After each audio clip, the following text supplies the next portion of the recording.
Segar mawar dalam jambangan, jadi hiasan si anak dara. Pemanis kalam saya sembahkan, awal bismillah pembuka bicara. Bismillahirrahmanirrahim. Assalamualaikum warahmatullahi ta'ala wabarakatuh. Yang cantik dan lemah lembut, begitulah maksud nama diberi Auni Syawarah binti Syukriman Anis. Saya pelajar tahun 6 dari Sekolah Kebangsaan Sijangkang. Kod sekolah BBA 1011. Cita-cita saya adalah ingin menjadi seorang veteriner, iaitu doktor haiwan. Selain membaca, hobi saya adalah melancong dan mengembara.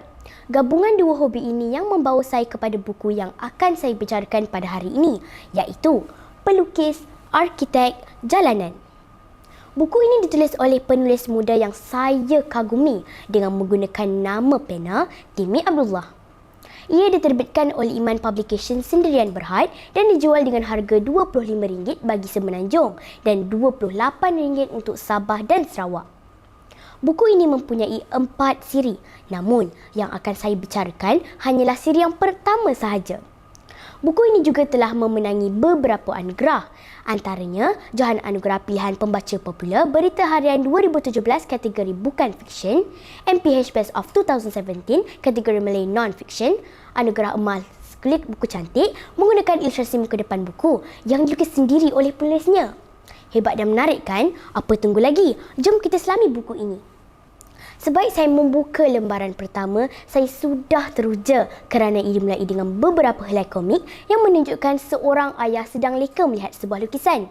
Kemudian, si anak bertanya tentang lukisan itu. Lalu si ayah mula menceritakan sebuah kisah di sebalik lukisan tersebut, iaitu sebuah kisah perjuangan sahabat beliau bernama Timi. Buku ini sebenarnya adalah kisah benar tentang sang penulis, iaitu saudara Timi, tetapi diceritakan melalui karakter alter ego sahabat penulis yang merupakan watak komik bapa tadi.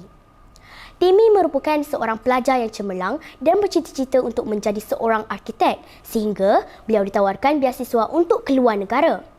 Negara idaman Timi untuk menyambung pengajiannya iaitu di United Kingdom. Malangnya, semasa dalam kelas persediaan A-Level yang berlangsung selama 2 tahun, beliau agak leka sehingga akhirnya beliau tidak berjaya melepasi ujian akhir untuk keluar negara. Timi merasa amat duka cita dan menyesal kerana telah mensisihkan peluang diberi. Apa yang paling beliau kesalkan adalah kerana telah mengecewakan kedua ibu bapanya.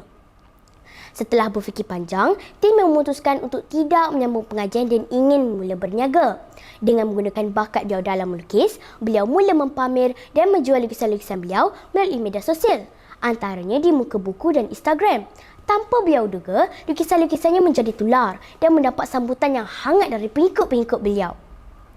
Timi terus gigih berusaha dan kali ini beliau mendapat ilham dan semangat baru untuk melanjutkan pengajiannya. Dengan berbekalkan semangat yang tinggi untuk menyambung pelajarannya di kota London meskipun tanpa penaja, Timi terus gigih berusaha mengumpul biaya hasil dari penjualan lukisan-lukisan beliau. Cuba teka, berjaya atau tidak Timi mengumpul dana? Bukan sedikit biaya yang diperlukan untuk belajar di kota London. Beliau berjaya, hebat kan? Namun, dana yang dikumpul hanya cukup untuk membayar wang pengajian dan kos sara hidup selama 1 semester sahaja. Timi bernekat untuk belajar sambil bekerja di luar negara untuk menampung biaya beliau sehingga graduasi. Sebaik menjejak kaki ke London, di sinilah bermulanya cabaran hakiki buat Timi. Pelbagai cabaran yang ditempuhinya bermula dengan kekurangan wang untuk bayar penginapan, adaptasi kepada perubahan cuaca serta cabaran bergaul dengan rakan-rakan yang bukan beragama Islam dan bukan dari negara Malaysia. Ada suatu ketika, Timi terpaksa menahan lapar kerana kekurangan wang untuk membeli makanan. Ada masa, beliau menghadapi cabaran untuk menjalankan kewajipan sebagai Muslim di negara bukan Islam. Buku ini kemudiannya menceritakan bagaimana Timi meneruskan kerjaya beliau dalam melukis di media sosial dan akhirnya menjadi popular sehingga syarikat alat tulis terkenal Faber-Castell berminat dengan salah sebuah karya Timi dan ingin membelinya.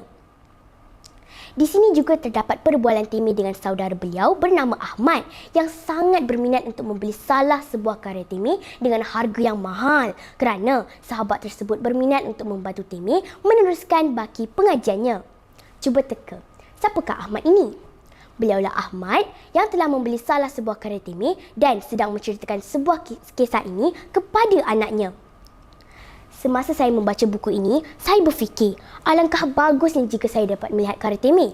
Dan saya merasa amat terkejut kerana sebaik tamat penceritaan, terdapat satu seksyen galeri yang mempamerkan semua hasil karya beliau. Cantik kan?